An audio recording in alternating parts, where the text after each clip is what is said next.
Hi, this is Geetanjali. Welcome you all to the 9 AM MCQ series. इस series में daily सुबह 9 बजे हम 20 MCQs करते हैं। अब तक हम CPC के 200 क्वेश्चंस कर चुके हैं।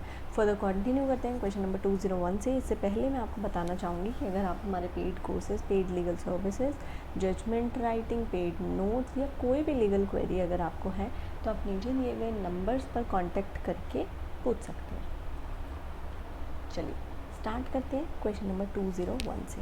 An application under order 9 rule 13 of CPC can be made, यानी एक्स पार्टी डिग्री को सेट असाइड अगर आपको कराना है तो ये एप्लीकेशन कितने दिनों में लगती है?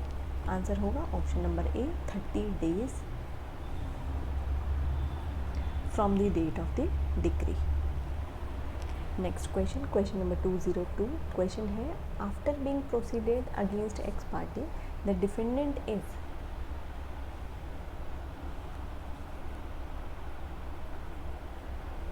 ऑप्शन है precluded absolutely from participating in any proceeding in the suit, at liberty to join the proceeding at the stage where the proceedings are pending, at liberty to join the proceeding and do all the things which it could done had not been proceed against ex parte without getting ex parte order set aside तो उसे कराना पड़ेगा। ठीक है, तो वो proceeding join कर सकता है जहाँ से प्रोसीडिंग पेंडिंग होगी वहाँ से। At liberty to join the proceeding at the stage where the proceedings are pending. ठीक है, तो आंसर होगा यहाँ पे option number B. Next question, question number 203 discovery by interrogatories कहाँ पर हमें दिया गया है? ये हमें दिया गया है ऑर्डर नंबर 11 में। Interrogatory shall be answered as provided under Order 11 Rule 8। कितने टाइम में आंसर की जानी चाहिए रूल 8 के according? On simple application, on affidavit, on by filing the document. तो क्या आंसर होगा यहाँ पे? Option number on affidavit. कुछ भी अगर कोर्ट को देना है ना तो वो ऑन एफिडेविट ही जाता है। ठीक है, next, affidavit in answer to interrogatory shall be file. Affidavit कितने टाइम में फाइल किया जाता है? ये फाइल किया जाता है 10 डेज में। ठीक है, next question, question number 206 interrogatories can be set aside और struck off on application under order 11 rule 7 made within. कितनी टाइम में ये एप्लीकेशन लगानी होगी इंटेरोगेटरीज को सेट असाइड कराने के लिए? तो आंसर होगा with in 7 days of service of interrogatories. Next, objection to interrogatories under order 11 rule 6 can be made if it is।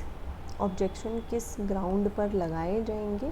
स्कैंडलेस हो, इररिलेवेंट हो या नॉन बोनाफाइड हो? तो आंसर होगा option number D. Next, ground for setting aside interrogatories contained in order 11 rule 7 are. जो grounds दिए गए हैं वो किस तरीके के हैं? Prolix, oppressive, unnecessarily. तो आंसर होगा option number D. 209 order 11 rule 21 of CPC provides for penalty on account of. किस तरह की पेनल्टी की बात की गई है? Failure to comply with an order to answer interrogatories, failure to comply with an order for discovery और inspection of document. तो आंसर होगा both. Next, 210 under order 11 rule 21 for the non compliance with an order for discovery, suit is liable to be dismissed if plaintiff fails to comply with the order। बिल्कुल सही है। Suit is liable to be stayed, stay नहीं होगा, dismiss होगा। ठीक है, तो option 1 is correct here. Next, question number 211 under order 11 rule 21 for non compliance with an order of discovery by defendant the suit of the plaintiff is liable to be decreed. अगर non compliance हुआ तो क्या इसके consequences होंगे? The defence of the defendant is liable to be stuck off. तो defence जो है वो स्टक ऑफ हो जाएगा। तो आंसर होगा यहाँ पे ऑप्शन नंबर बी। नेक्स्ट आ जाते हैं क्वेश्चन नंबर 212 पे। Yes, the power of dismissal of a suit और striking out defence under order 11 rule 21 of CPC should be. ये किस तरीके से एक्सरसाइज किया जाएगा? Only where there is an obstinacy और कंटेम्पनेसी और wilful attempt to disregard the order of the court. तो आंसर होगा option number A.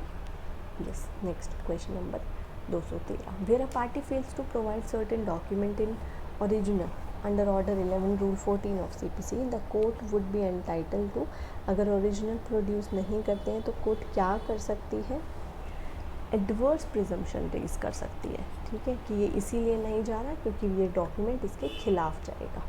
Next question number 214 on dismissal of a suit for non compliance with an order for discovery under order 11 rule 21, अगर non compliance हुआ तो क्या होगा, the plaintiff is precluded from bringing any fresh suit, दोबारा वो fresh suit file नहीं कर सकते हैं। Judgment on admission can be given, किस में दिया जाता है, ऑर्डर 12 रूल 6 में, ठीक है। For the purpose of order 12 rule 6 admission of facts किस तरीके से किया जाएगा, may be either in pleading और अदरवाइज, कैसे भी किया जा सकता है फैक्ट्स का एडमिशन, चाहे प्लीडिंग में कर लो या बाद में एप्लीकेशन लगा दो। Order 12 Rule 6 permits the court to pass the judgment on the basis of statement made by the parties in the pleading, in the document,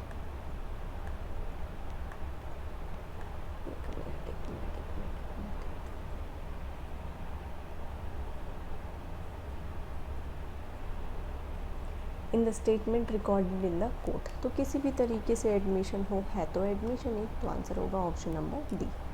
next 218 a party filing affidavit in reply to interrogatories, अगर affidavit को किसी party ने file किया है तो can neither cross examine nor adduce any evidence to contradict it as it is a conclusive proof, अगर किसी party ने एफिडेविट दे दिया तो अब आप उसको कॉन्ट्रडिक्ट नहीं कर सकते हो, ठीक है, आंसर होगा option number C. Under order 13 Rule 1 of CPC all the documentary evidence in original by the parties must be, जो डॉक्यूमेंट्री एविडेंस होगा ओरिजिनल में वो कब फाइल किया जाएगा, एट और before the settlement of issues, ठीक है। Next 220 any documentary evidence in possession of any party note filed under order 13 Rule 1, अगर फाइल नहीं किया जो डॉक्यूमेंट फाइल किया जाना चाहिए था, party is not excluded from filing the same at subsequent stage but can file with the leave of the court, बाद में भी फाइल कर सकती है पर कोर्ट से पूछ कर। तो यहाँ पे हमने कवर कर लिए हैं नेक्स्ट 20 क्वेश्चन। आई होप ये सीरीज़ आप सभी के लिए हेल्पफुल होगी। अगर आपके कोई क्वेश्चन या ओपिनियन है तो आप मुझे कमेंट सेक्शन में बता सकते हैं। आज के लिए बस इतना ही, मिलते हैं कल सुबह 9 बजे।